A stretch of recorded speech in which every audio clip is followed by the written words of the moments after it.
Hi guys, so Glastonbury is always political, and never mind what anyone says that it's just a music festival and about people, sharing love and peace. It has always been political. So obviously, in a period like this, you're going to have people promote political messages, or they're going to shout things from the stage that upset a lot of people. Now, Bob Vylan, as we'll see in a moment, said something that was controversial or ruffled a few feathers, to put it mildly. But the response from the right wing has been ironic in the extreme. Have a listen. Free, free! Free, free! Alright, but have you heard this one though? Death, death to the IDF! Death, death to the IDF! Death, death to the IDF! Death, death to the IDF! So that is a clip. Obviously, we don't endorse any of that, but we're showing you what is happening currently at Glastonbury, and this is what they are using the Glastonbury stage for. I just don't think that is acceptable. If that was, I would take his mic down. His mic should be switched off because. Okay, so you want him silenced. You want him cancelled. You want to take away his microphone. Now, I don't know if what he has done is incitement, because that's up to the police to decide. I'm sure the police will be investigating this. But it's not up to GB News or right-wing commentators to decide if this is incitement. But it's ironic that the same people who constantly complain about Lucy Connolly in jail for what they describe as a tweet, even though she pleaded guilty, are now saying, well, you should not be able to say these things. If you say these things, you should have your microphone taken off you. Is actually, what if there's somebody there with an Israeli flag? Will it then become a riot? Will it then become... I mean, what if you're Jewish, you're there, you're going to feel really intimidated and scared. But he is directing anger at an organisation, not a group of people. He did not say death to Jews, he said death to the IDF. The IDF is an organisation.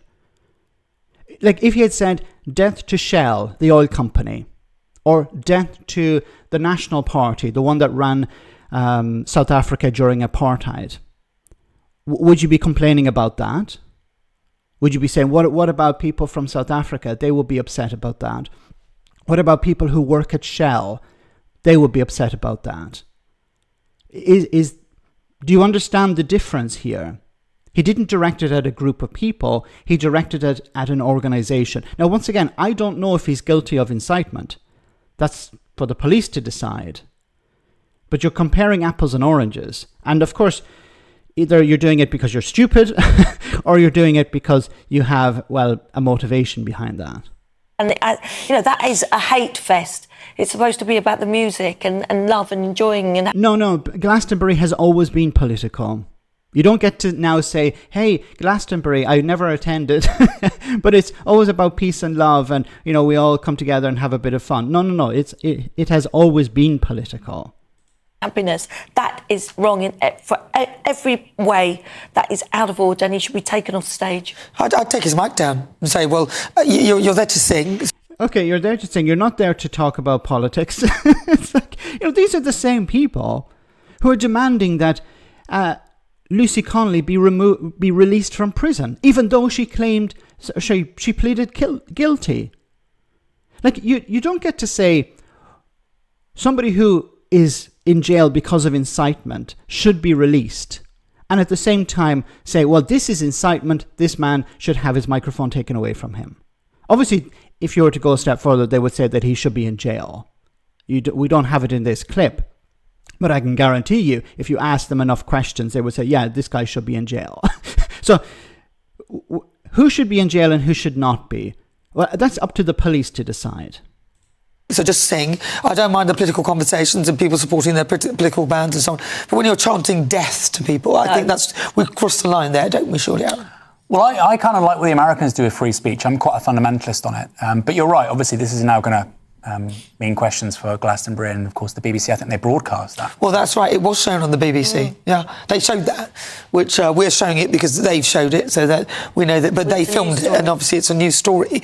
But I'm not impressed with that at all. And I think the organisers at Glastonbury need to have a word with themselves, because I don't know who put up the pro-Palestine. Okay, so what should the organisers at Glastonbury do? What should they say to people? You're allowed to say this, but you're not allowed to say that. Like, if, once again, if this guy has engaged in incitement, that's up to the police to decide. Of course, Glastonbury will have their rules and regulations and they may need to change them. But if they start saying, well, you're not allowed to say certain things, well, then that's against freedom of expression. No, by definition it is. And I presume GB News would have a problem with that. No, they would have a problem because it's against aspects of free speech that they don't like. So if it's something they don't like, we need to shut it down. If it's something they like, if they were talking about, something about migrants or whatever, I'm sure GB News wouldn't have a problem with it. Once again, these are the same people who are demanding that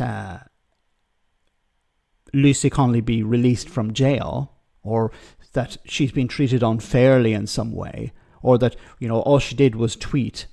This is the same narrative we hear constantly on this channel. Benches into place. I mean, come on. And as I said, what if you are Jewish? I've got Jewish friends that are actually there today. How they're going to be feeling with all of that? It's frightening. But once again, it's not directed at the people. It's directed at the organisation. Do you understand the difference between people and an organisation? Once again, if he had said death to Shell, and you say, well, I have a friend who works at Shell, maybe they felt, no, but it's about an organisation. Once again, and I'll say this and then we'll finish here. If he engaged in incitement, that's up to the police to decide. It's not up to people on GB News. It's not up to GB News. It's not up to someone on social media. It's up to the police. And if he's found guilty, then he should go to jail. But I don't think it's the case, because I don't know, but I don't think it's the case because he's not directing this at a group of people. He's directing it at an organization. And organizations shouldn't be protected like people. Let me know in the comment section, guys, what you think, and I'll see you in the next video.